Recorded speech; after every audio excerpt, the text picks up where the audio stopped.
Tonight, the U.S. versus Omicron, the variant's rapid spread impacting everything from travel to schools. COVID now spreading faster than ever before. Several school districts starting the year remote. New York City welcoming students back into the classroom, but the mayor demanding more testing. This as across the country, Americans are waiting for hours to get a PCR test, many not seeing those results for days. Tonight, how much should you rely on those at-home tests? Plus the new headline: as cases explode, more vaccine protection may be on the way for children as young as 12. Also tonight, holiday travel nightmare. 18,000 flights canceled since Christmas Eve as airlines battle sick calls and relentless winter storms. Snow even falling in Florida today. The nation's capital hit with near whiteout conditions, briefly grounding the president. Thousands of cars stuck or stranded. Wildfire emergency, entire neighborhoods reduced to ash after historic winds fueled a monster fire in Colorado. The urgent search tonight for survivors. Our team is there. The Trump family subpoenaed. New York's Attorney General now seeking testimony from Ivanka and Donald Trump Jr. as part of an investigation into their father's business practices. Extreme rescues, crews using ropes and helicopters to save 21 people trapped on a tram overnight in freezing temperatures. Plus, the new video from the Coast Guard after they found two missing hikers who had been stuck in the snowy Oregon mountains for more than a week. And dangerous drive-through, the shocking moment an SUV plows through a Detroit restaurant with people inside. Top story starts right now.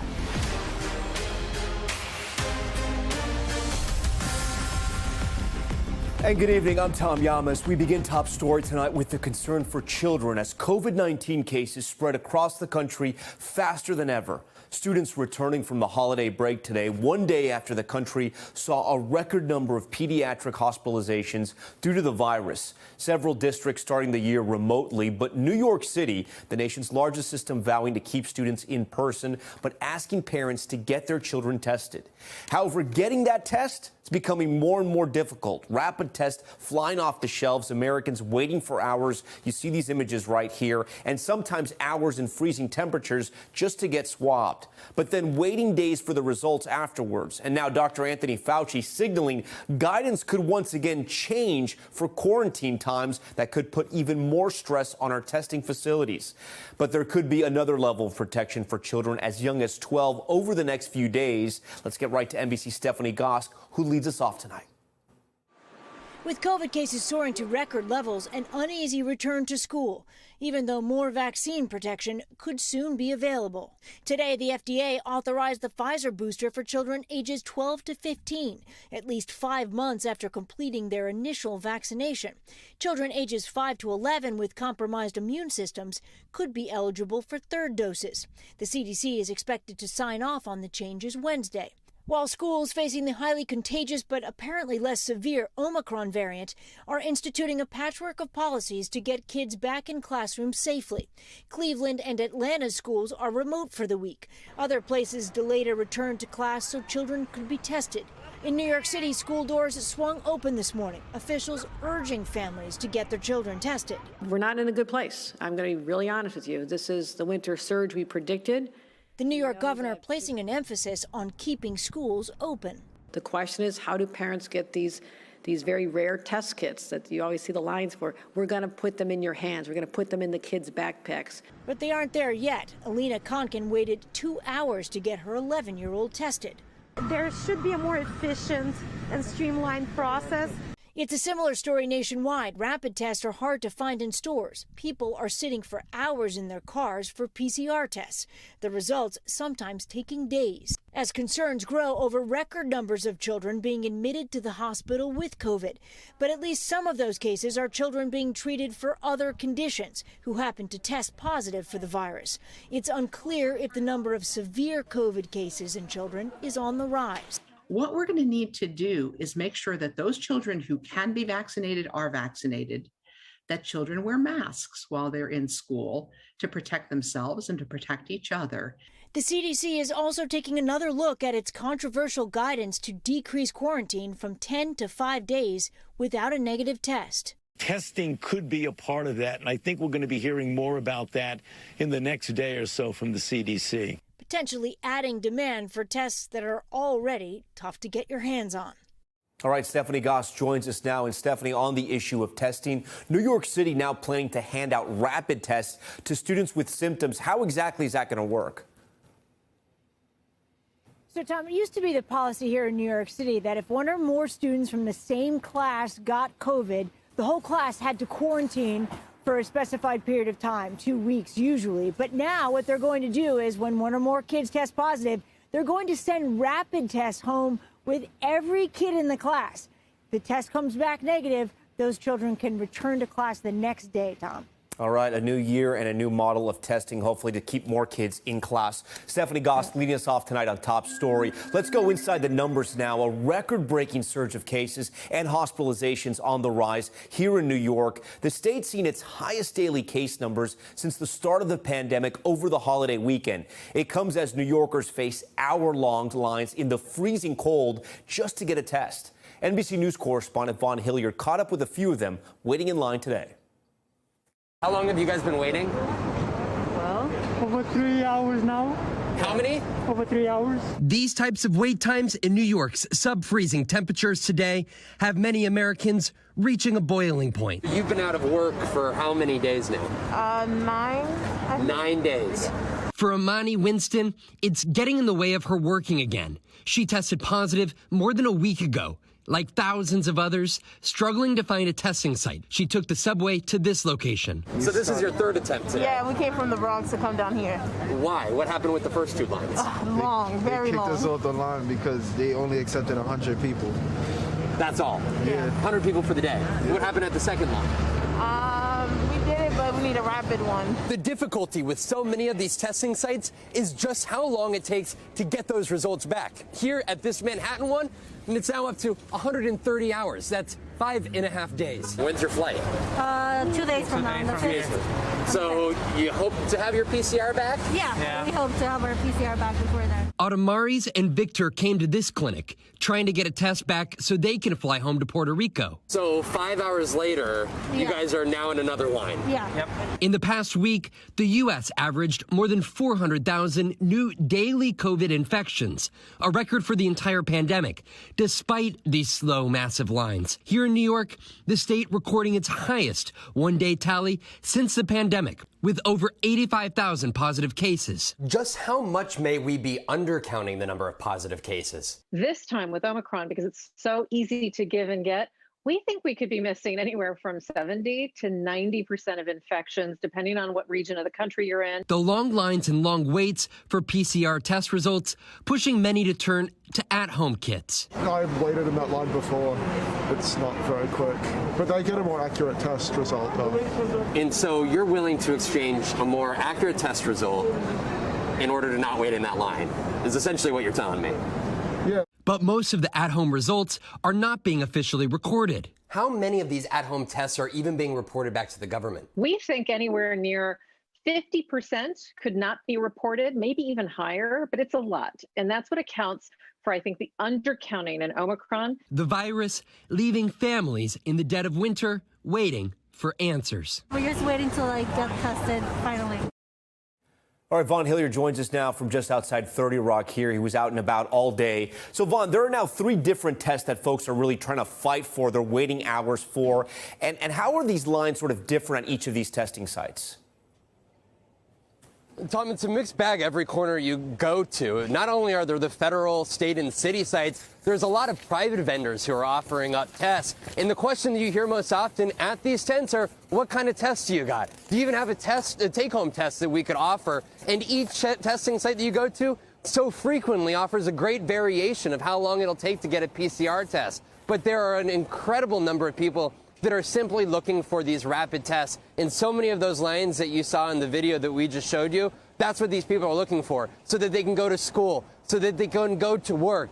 Just the sheer functionality of a daily basis here. That is what you are seeing at these testing locations on the streets of New York right now, Tom. And some just trying to find a test so they can go home. All right, Vaughn Hilliard with a story that many are facing, not just here in New York, but all across the country tonight. Vaughn, thank you. With COVID cases surging around the U.S., we want to bring in NBC News senior medical correspondent, Dr. John Torres. Dr. John, Happy New Year. Great to have you with us here on Top Story tonight. So, Dr. John, my question for you is, we heard there in Vaughn's report about the availability of COVID tests.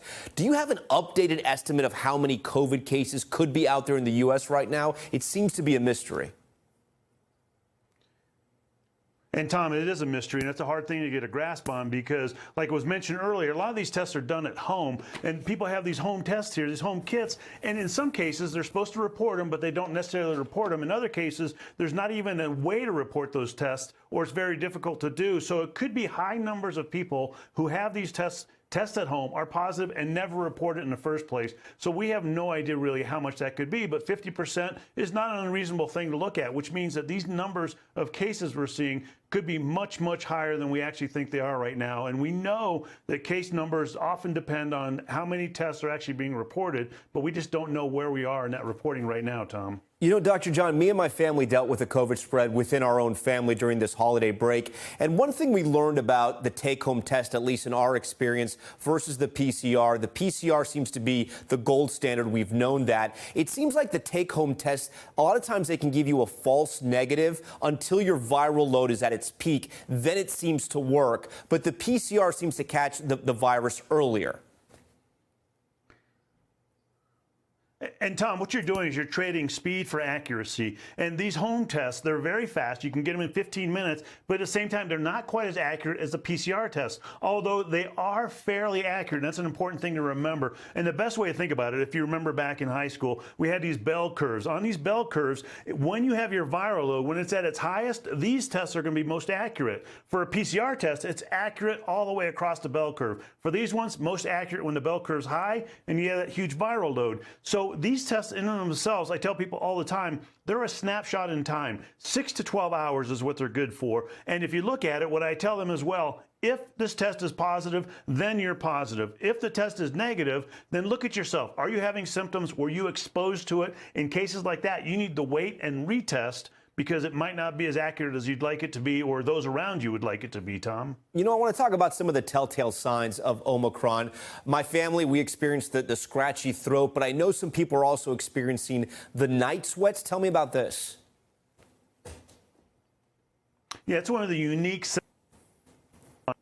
with Delta or Beta, the wild variant that first came out a year and a half ago. With those ones, it was mostly that loss of sense of smell or taste. That was the biggest thing because it invaded your nose, it invaded the linings of your nose, and it caused that to happen. This one more invades the lining of your lung itself and the airways into your lung. And so what people are saying is, one, they are having kind of that scratchy throat. That's a big thing. They're getting fatigue, they're getting headaches, but the unique seems to be these night sweats. Doesn't happen with everyone, but if you do start having these night sweats, start thinking, okay, this could be the Omicron variant. I need to get tested. I need to quarantine myself until I get tested just to protect everybody around me. I also want to ask you about parents who have some teenagers. We heard Stephanie mention in her story there, the FDA just greenlit booster shots for kids 12 to 15, but many kids may either currently have COVID or are recovering from it. So, Dr. John, the big question tonight is how long should they wait to get their booster after they test positive?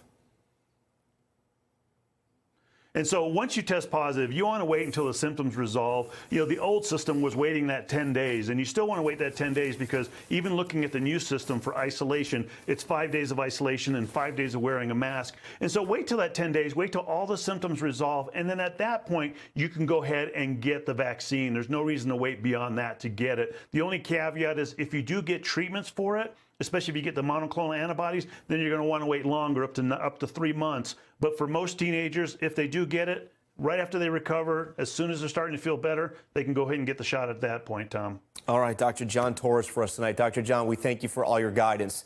COVID also impacting short-staffed airlines across the country, and the extreme winter weather is not letting up. A massive storm hitting multiple states, forcing 3,000 flight cancellations just today. Here's NBC's Tom Costello.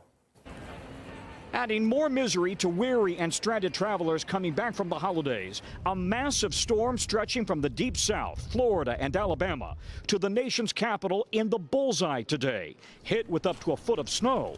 Air Force One returning to Joint Base Andrews in virtual whiteout conditions. The president emerging from the plane in a blinding snowstorm. In the I-95 corridor, thousands of cars stranded and stuck. Accidents and power outages. Amtrak also affected. At the center of the bullseye, Reagan National Airport, topping the list of most affected airports today. 84% of departures canceled. I've been here since 7 o'clock. I've been delayed 3 times and then canceled. Today's storm, the latest blow to airlines and hundreds of thousands of holiday passengers. Since Christmas Eve, more than 18,000 flights canceled. Hit hard by airline and TSA staffers calling out sick with COVID. Then a series of winter storms. Today alone, 3,000 flights canceled. Here at Reagan Airport, the snow coming down so heavily they had to close the main runway for plowing at 8 a.m.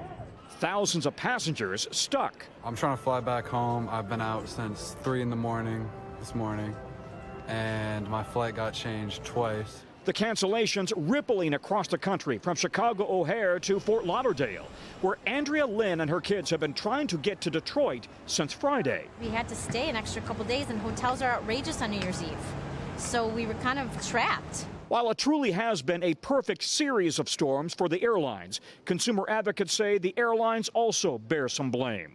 The airline industry has been understaffed for months, even before this latest surge with COVID going back to the summer. All right, Tom Costello joins us now from Reagan National Airport in Washington. Tom, I have a couple questions for you tonight. I want to start where you're at right now, the airports. How is tomorrow looking?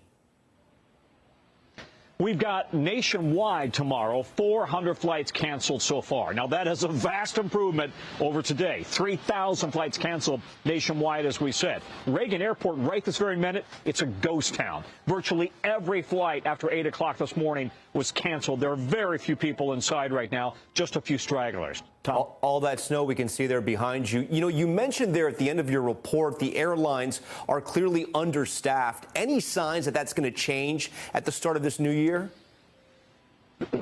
Well, they've all been trying to staff up. At least the CEOs say that they have been. They were on Capitol Hill about a month ago testifying about how they spent all of that bailout money for the pandemic relief.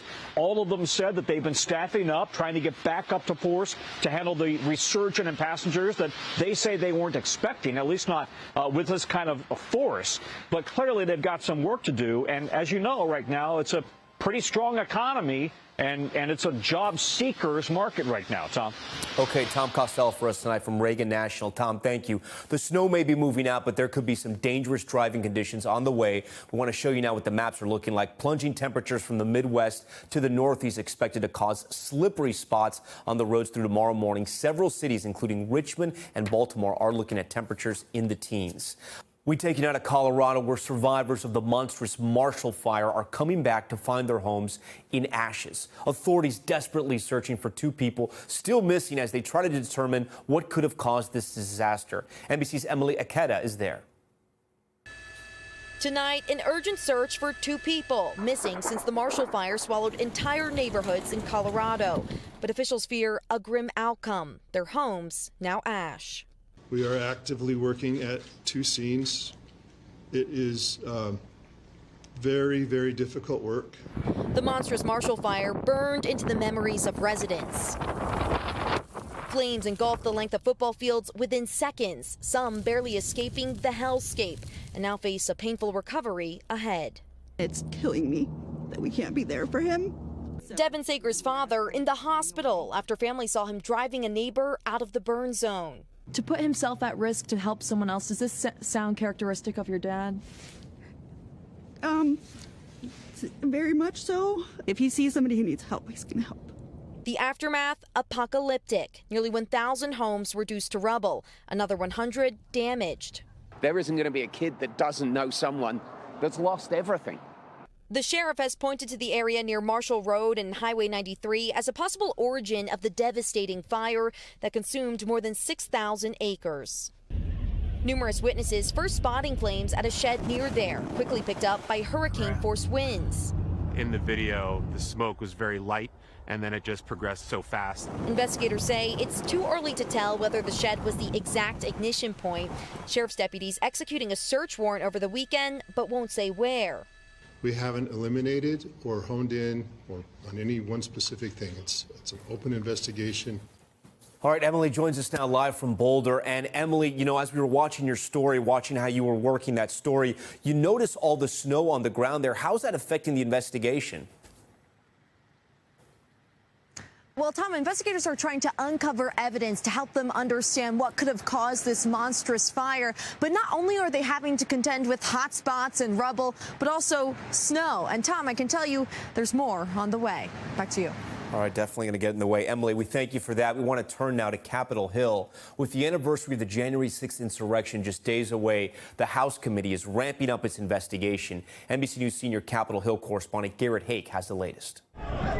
Tonight, 3 days from the anniversary of the January 6th riot, the House committee investigating it says it has new evidence about efforts to enlist then-President Trump to try to stop the attack while it was happening, including appeals from his daughter. We have firsthand testimony that his daughter Ivanka went in at least twice to ask him to please stop this violence. Since its creation last summer, the committee says it has interviewed more than 300 people and collected more than 35,000 pages of documents, including emails and text messages, while still battling the former president in court for more White House records and for testimony from top aides like former Chief of Staff Mark Meadows, who has claimed executive privilege. Shortly before his scheduled deposition, Mr. Meadows walked away from his commitment to appear.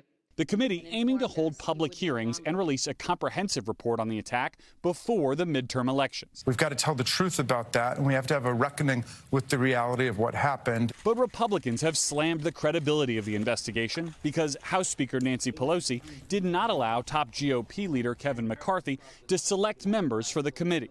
McCarthy tonight accusing Democrats of using January 6th as a, quote, partisan political weapon. Garrett Hake, NBC News, the Capitol. And tonight, we're also following developing news from right here in New York. New court documents reveal the New York State Attorney General Letitia James has subpoenaed former President Donald Trump's children, Ivanka and Don Jr., as part of a civil investigation into the Trump Organization's business practices. Here to tell us more about this is NBC News investigative correspondent Tom Winter. Tom, thanks for joining us here on Top Story. So my first question to you is, these subpoenas were served in early December. What else did the court documents reveal? And what does the state attorney general exactly want from the Trump children? Well, I think it's telling here on a couple of different fronts, Tom. I think the fact that they're going after the former president's children with respect to this request for not only documents, but their testimony indicates that they're not looking to figure out what the number 3 accountant did or to perhaps lay charges against the 4th or 5th ranked official at the Trump Organization. They're going for the top. And I think one of the things that they're keying in on is this idea of land valuations. Now, we've spoken about this before on the criminal side of things. This is parallel to this on the civil side of things. They want to know whether or not the Trumps properly valued their properties when it came time to file taxes or speak to banks for potential loans. And that's the thing that they're looking at here. That's really at the core of this civil lawsuit and civil investigation. Yeah, if they misled banks or tax officials about how much their properties were worth. So, you know, the former president has called this a witch hunt before. What's the reaction today from the Trump Organization? We haven't heard from them specifically on the topic, although we do expect them to go after and try to quash this subpoena that was served. The second part of it, and I'm going to read directly from the documents, is not only are they looking at those land valuations, Tom, but any matter which the Attorney General deems pertinent, you can expect the Trump attorneys to say, wait a minute, we need to narrow the scope a little bit as far as what you're looking for and what you're looking at in this civil investigation. So I suspect that they'll go after that in any filings that we'll get, which should be by the end of the week, Tom. Yeah, we know the former president is not afraid to file a lawsuit. He did this even before he entered politics. He has fought this in court before. Do we expect more lawsuits now that Ivanka and Don Jr. are involved? Yeah, I think they're going to probably be pretty aggressive. Longtime Trump family attorney Alan Futerfas is representing both the Trump children in this litigation going forward. So we expect them to be aggressive in it. They've been aggressive all along. The reason why we know about this goes back to August of 2020 when Letitia James's office said, hey, look, we're not getting a response from Eric Trump. He said he was going to sit for a deposition. We've asked for documents. We're not getting them. So they've already gone to the court before in this. The Trump side has already litigated this, already tried to fight these subpoenas and document requests. So absolutely, Tom, we can expect this battle to continue forward. Finally, Tom, can you put this into some type of perspective? We know this probe has been ongoing for, I believe, 2 years. Do legal experts, I should preface that by saying that, think there's any there, or has this sort of been delayed because the Trump organization continues to fire back with lawsuits instead of sort of answering to the subpoenas and testifying? I think if everything had come forward and everybody had sat for depositions, we probably would be closer to the end here. But look, I think we're getting close to the fourth quarter on this, if this is a football game, right? So they've probably gotten all the documents they can get from the various banks, the tax returns they need, the information from various state authorities, from various corporations that the Trump organization did business with. Now it's time to get down to brass tacks. What did the key members of the Trump organization, which is obviously the Trump family, what did they know? What did they say? What did they put in writing? And I think that we're getting closer to the end. I suspect that this is going to have to wrap up sometime in the next 6 months to a year. But we'll see, as you said, these ongoing fights and ongoing back and forth about what should be turned over and who should speak to the Attorney General's office might delay things for even more time to come. All right, Tom Winter for us tonight. Tom, thank you. We have some breaking news we want to get to out of California. It concerns the Elizabeth Holmes trial. The verdict is in. The disgraced Theranos founder and CEO found guilty on 4 of 11 counts in her landmark Silicon Valley fraud case. The jury reaching a verdict just moments ago after 7 days of deliberations. NBC News senior business reporter Ben Popkin joins us now live. Ben, so break it down for us. It seems here the jury sided with the prosecutors in believing that Elizabeth misled investors when she was running Theranos. Right. We're looking at a split verdict here, and we are getting 4 counts guilty, 4 counts not guilty, 3 no decision in the Holmes case. When you start to look at the pattern of what she's found guilty, not guilty on, conspiracy to commit wire fraud, only one of those she was found guilty on. Several of the counts where she was accused of defrauding investors, there was no verdict given in 3 of those. That could be a potential mistrial on those counts, which could lay the basis for a further trial on those. But she was found guilty on counts 6, 7, and 8. These were where she was defrauding investors for nearly over $100,000, including a firm connected to former Secretary of Education family office Betsy DeVos. But she was not found guilty on defrauding patients or wire fraud in connection with purchasing advertisements to promote her firm. Ben, Elizabeth Holmes' defense here was that it wasn't her, it was sort of her underlings, other people connected with Theranos, but she wasn't guilty of these crimes. The jury obviously thought something different. What was the biggest piece of evidence here that sort of turned the case against Elizabeth Holmes? And we should mention each of these counts holds up to 20 years in prison.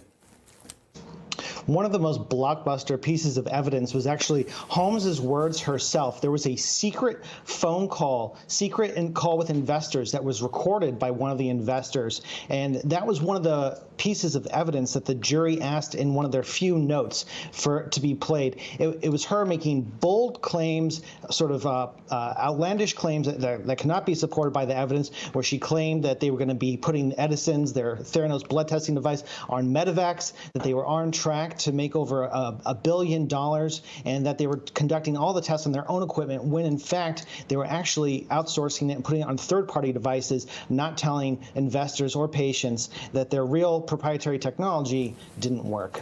You know, Ben, explain to our viewers how strange this case is, because this is sort of a landmark case. You really do not see CEOs of tech companies get prosecuted like this. This is quite rare. Silicon Valley being held on trial, this whole idea of fake it till you make it, the same kinds of practices that folks like Steve Jobs used to make it to the top. You know, he went on stage and held up a barely functioning iPhone, made it look like it worked, and Apple is one of the top companies in America. But when you apply it to medical technology, when you're talking about real people's health, the prosecution, Department of Justice, and the jury coming down and saying the buck stops here, your words matter, and she's been found guilty on some of these charges. Ben Popkin for us tonight. Ben, thank you for that. Still ahead, extreme rescues the hikers found after days in the wilderness after writing SOS in the snow. And the moment crews freed 21 people trapped in a tram, one passenger telling our Isa Gutierrez she was not sure she'd make it through the night. Plus, Jeffrey Epstein's $500,000 settlement with the woman who accused Prince Andrew of sexual abuse, what it could mean for the royal as he faces his own lawsuit. And the SUV, take a look at this, plowing into a restaurant with diners inside, what the driver did next. Stay with us. Top story, just getting started tonight.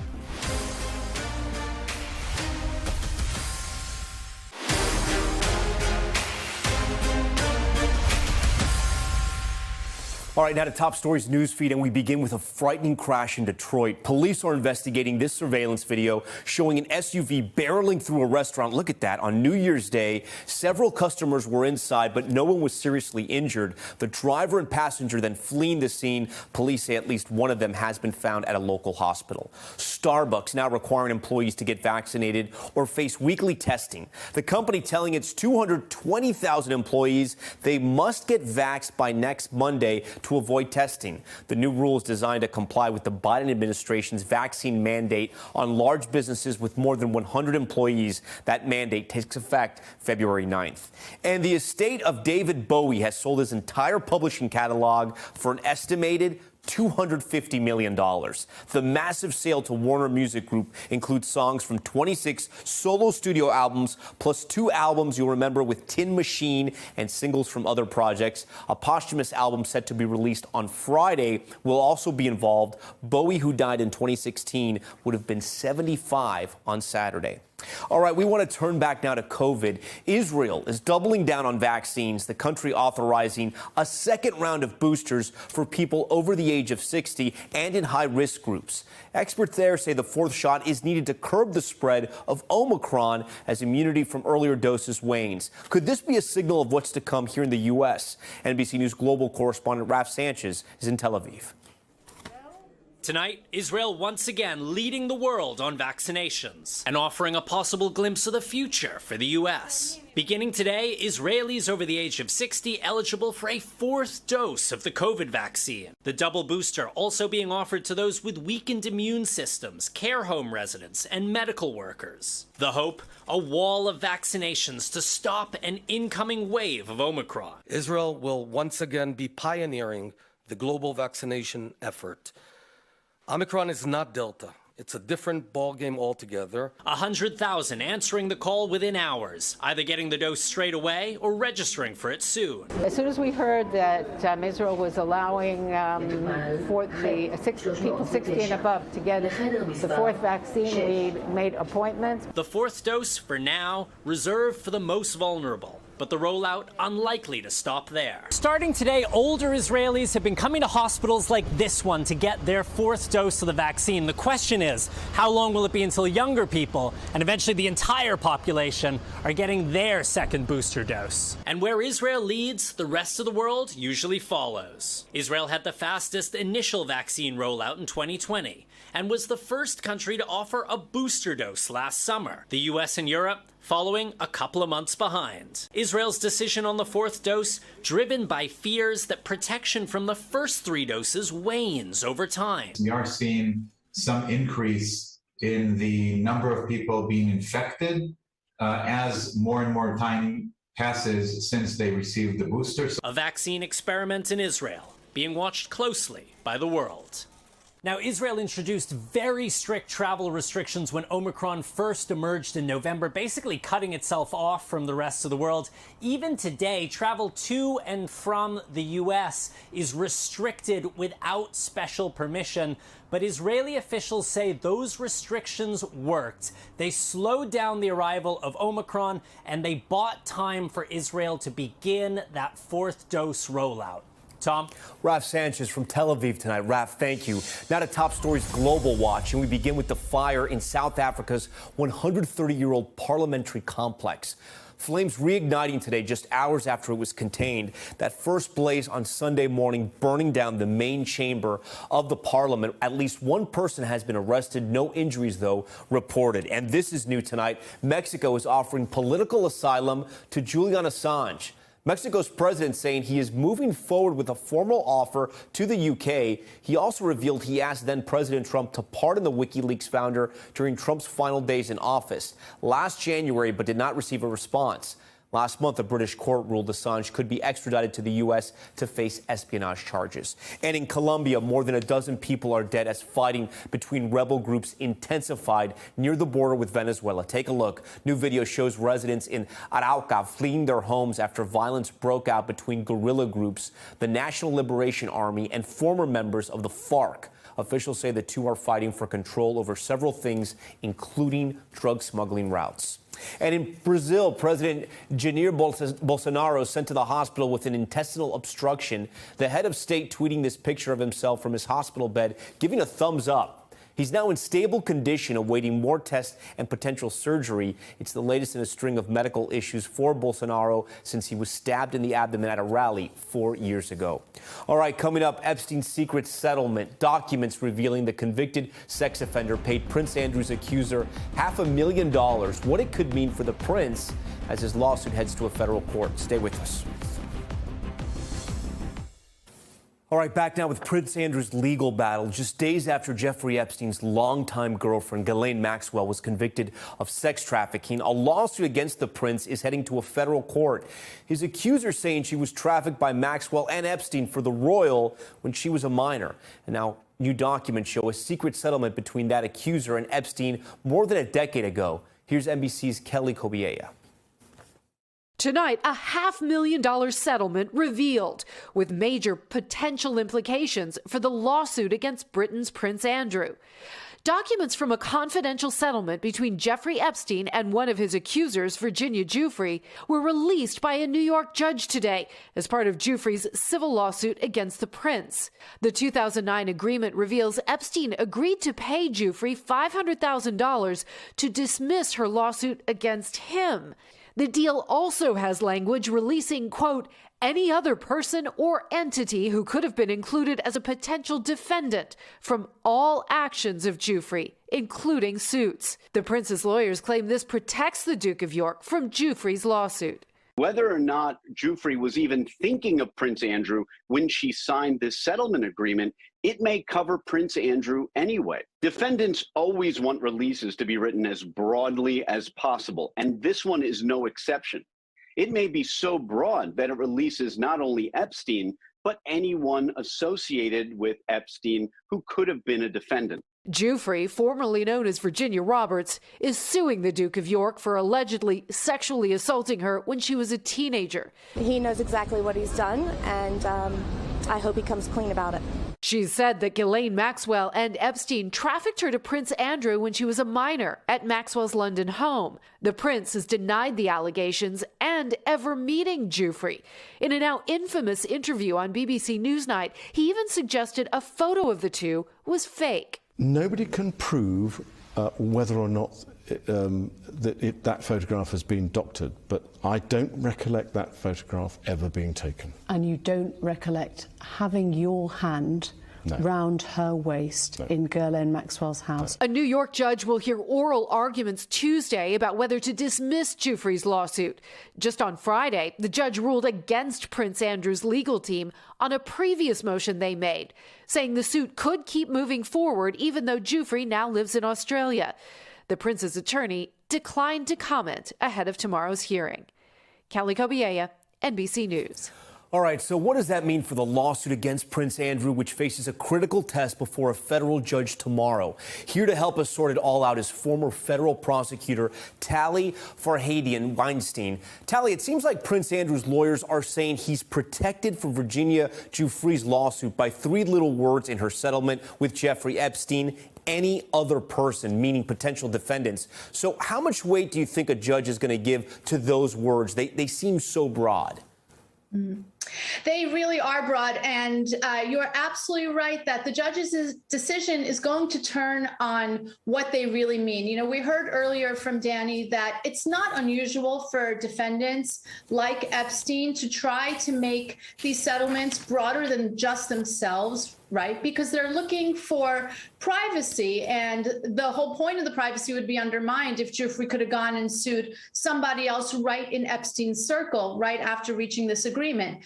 But that being said, this one is really unusual because it says more than just a known universe. It really does seem to include just about anybody that you can think of. And her lawyers have already said that there's no way this could have included Prince Andrew as well. And that's what they're going to be arguing about. So Jeffrey Epstein, charged, arrested, commits suicide. Ghislaine Maxwell, charged, arrested, convicted now. Will any of those two events play any type of role in how the judge looks at this?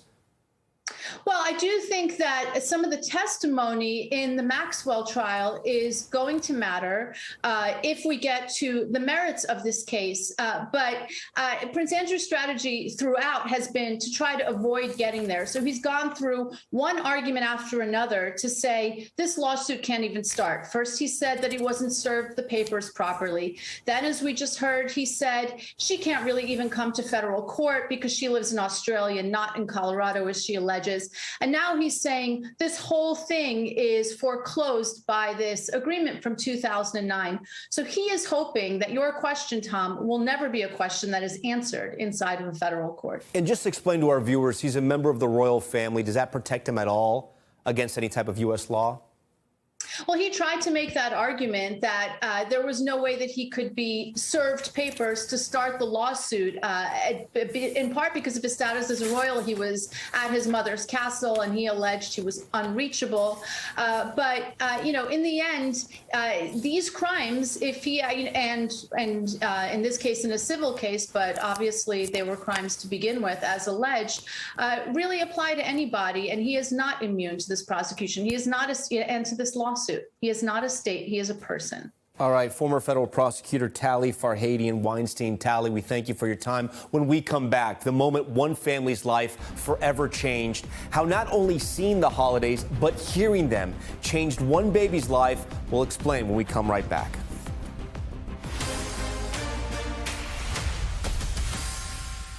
All right, we're starting the new year with a story on something a lot of us take for granted, our hearing. This next story is about a baby from Virginia born with profound hearing loss. But tonight, that baby can hear, and you're about to see the moment that child's life and the lives of his parents forever changed. Earlier this year, Ashley and Zachary Cawley welcomed their fourth baby boy, Everett, into the world. He was born, all natural and healthy. They did a newborn screening, and he did fail that. So the Cawleys weren't overly concerned. That screening, a hearing test. So we just kind of brushed it off like there was fluid in the ear or something like that, yeah. But once the family took home little Everett, they noticed something different. The only way to calm him down seemed like by touch. So the Cawleys got a few more tests. We scheduled an ABR test, which is an auditory brain response test. And that's when they confirmed that he has severe to profound hearing in both ears. Doctors told the family that Everett qualified for cochlear implants. We were scared, but we knew that that was the best thing for him because we would be giving him an option, we have been learning sign, teach him sign, but we're also giving him the gift to hear. That gift delivered before Christmas when Everett's implants were turned on. This is the moment Everett's family says he could start to hear their voice. Everett, hi. Can you hear Mommy? Everett suddenly smiling, seeming to take in this new experience, hearing the world for the first time. Can you hear us? I love you. I love you. And the surprises didn't end here. Everett not only got to see his first Christmas, he also got to listen to it. Everett's parents saying they too are experiencing something new. It lets us look at life differently and appreciate different things. Like the way that he shows his emotion, like his love and his happiness. He really shows us more so than our hearing children did. And he's got a great smile. Everett, who is now 10 months old and loves not just hearing his family, but also listening to music as well. We thank the Colley family for sharing their story, and we thank you for watching Top Story tonight. I'm Tom Llamas in New York. I'll see you tomorrow. Good night.